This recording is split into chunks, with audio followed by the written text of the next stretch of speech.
Alors on est parti dans cette vidéo où je vais te montrer le replay du trade que l'on a pris hier en live.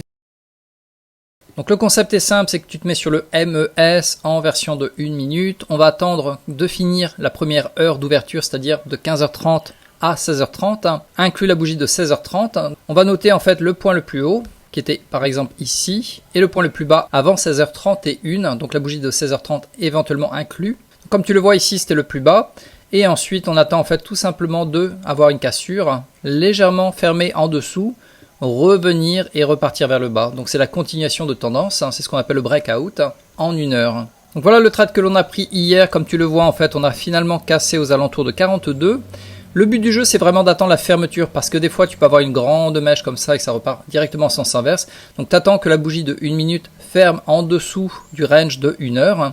Et si c'est le cas, hop, on peut rentrer à 3 ticks au-dessus. On va placer le stop loss aux alentours de 3 points au-dessus et finalement le TP c'est aux alentours d'un risque récompense de 2. Donc voilà, on est rentré ici à la bougie de 43 et le trade a duré quelques minutes jusqu'à choper le TP numéro 2, donc ça a duré aux alentours de 7 minutes. De mon côté, les mesures changent légèrement selon la taille en fait de l'ATR, selon la taille des bougies. Là pour le coup, les bougies étaient assez petites, donc l'entrée était plus rapide. Cependant, si les bougies sont vachement plus longues, avec un ATR plus élevé, je vais faire mon entrée légèrement plus haut. Et si jamais je te montre rapidement, donc ce sont les mesures ici avec un ATR inférieur à 3.5 ou un ATR supérieur à 3.5. Ça, tu peux le récupérer en dessous de la vidéo. Également, tu auras les exceptions à éviter pour ce genre de trade. Et ensuite, je vais t'en montrer un autre. C'était le 21 janvier. 21 janvier. Donc là, c'est pareil, ça sera vers le haut, comme tu le vois en fait. Ça montait, ça montait, ça montait. Le point culminant avant 16h30, bougie incluse de 16h30, était ici. Et ensuite, on a fait la même chose, c'est-à-dire que tu attends que ça casse avec une bougie qui va fermer à l'extérieur. Si jamais je te l'agrandis. À ce moment-là, tu peux poser ton ordre ici, t'attends que le marché vienne le récupérer et que ça reparte avec toi éventuellement. Donc cette méthode est relativement simple à utiliser, c'est visuel, tu as le temps de poser ton ordre parce que c'est un ordre limite, c'est-à-dire qu'on attend que le marché vienne le récupérer, donc tu vas pas rentrer au niveau du prix du marché. Et ensuite, soit ça vient le récupérer et ça repart avec toi, soit ça continue sans toi, soit ça vient le récupérer et malheureusement ça va aller faire le stop loss. Donc cette méthode en moyenne me rapporte aux alentours de 200 $ par mois si jamais je te montre les résultats. Donc ça c'était pour l'année 2025, sachant que quand je dis 200 $, c'est avec un risque de 100 $ par trade. Donc c'est vraiment faible en termes de risque. Et par contre, l'année 2024 avait beaucoup mieux fonctionné. Si on cumule 2024 et 2025, on est aux alentours de 400 $. Mais en gros, cette méthode fonctionne bien quand les mouvements sont relativement serrés, petits, avec des bougies normales. Et c'est vrai que 2025 c'est un peu le bordel avec les grandes bougies, des machins un peu chaotiques, notamment février, mars, avril.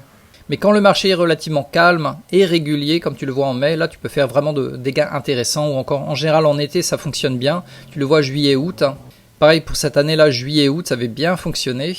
Donc naturellement il y a des mois où ça marchera très très bien, d'autres mois qui seront en négatif. Mais en moyenne, comme je te l'ai dit de mon côté, 100 $ de risque environ pour gagner 200 $ par mois en moyenne étalée sur une année. Et une dernière chose avant que je te montre le replay, ce que tu peux faire également, je te recommande de faire ce qu'on appelle des brackets. Donc les brackets, tu peux le faire à la fois chez TopStep, chez Tradovate, peu importe le broker que tu vas utiliser.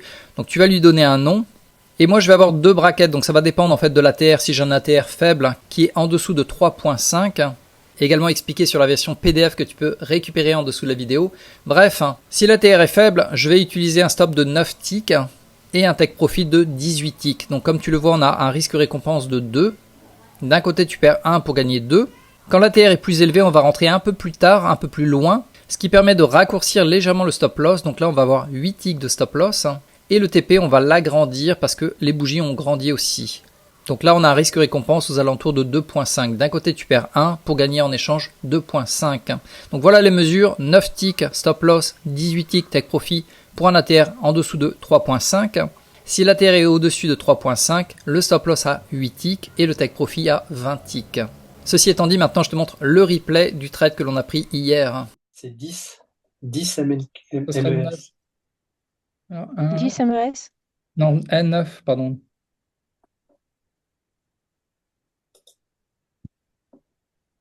C'est bon là? Ouais. Moi, je les ai posés. 9 contrats.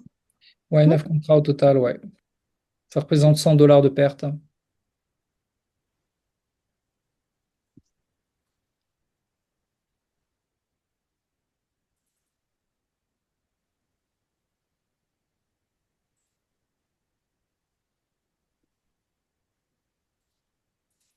Order filled.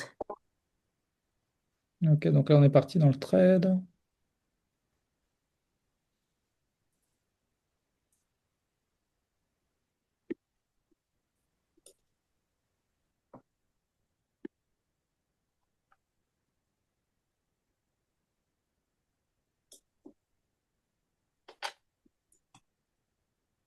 Je vais mettre déjà break-even.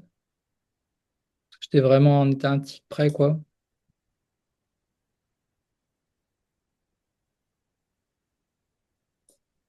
Donc là, effectivement, on est à break-even. Ok, Order filled. ok, TP atteint. Allez, vas-y, mon kiki. Allez, on y va. On y croit. Là, on n'est pas loin de la fermeture du le POC. Non, le CV, pardon. La clôture veille de. Ah oui, on n'était pas loin, hein. Non. Allez, vas-y. Ah, il lui manquait vraiment pas beaucoup, hein. Ah, il va y aller, il va y aller. Il va y aller, Bertrand. Oh, Mais si jamais ça redescend, je garde 2 coureurs sur les 5. Parce que ça peut descendre plus bas éventuellement. Donc là, je vais faire mes 4.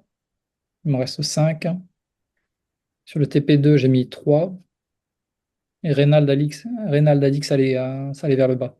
comment t'as fait pour mettre 3, Bertrand, sur En fait, j'ai annulé mon top? ordre. J'ai annulé mon ordre et je l'ai Ah fait oui, manuellement. C'est un peu comme je ok. crée un ordre d'achat manuel. Ok. Tu annules ton TP, tu crées un ordre complètement manuel d'achat, tu fais ton clic droit. Et après, pareil, tu Ouais. refais un clic droit, limite buy 2 comme ça, là. Allez, Parce que là, vas-y, comme je suis sur Top Step, là, j'ai. vas-y, vas-y. Encore un tic. Allez, il C'est manquait quoi? 2. C'est 8,50, c'est 8,75, hein? Alors, j'ai mis à 8,75, ouais. Et il a du mal à y aller, hein. Une grosse bougie verte quand même en 2 minutes, là. On n'est pas loin de la clôture veille sur le S&P, voyons. Je pense pas qu'on l'a eu. Ah, peut-être on a fait la clôture veille, hein. Non, on l'a pas eu encore, hein. On est Pas vraiment encore. pas encore, on est vraiment pas loin, hein. Il manque 0,04, hein, donc ouais, ça peut le faire, hein. Ouais, enfin, moi je regarde sur le S&P 500 officiel, on est à 0,05%. Vous êtes toujours dedans aussi? Oui, oui. Ah, Au pas cas plus. qu'il remonte, Attends. récupérer une partie. Order filled. Ah, Voilà. il a chopé. Il a pris. Ouais. Donc là, il m'en reste 2 que j'ai mis plus bas au cas où.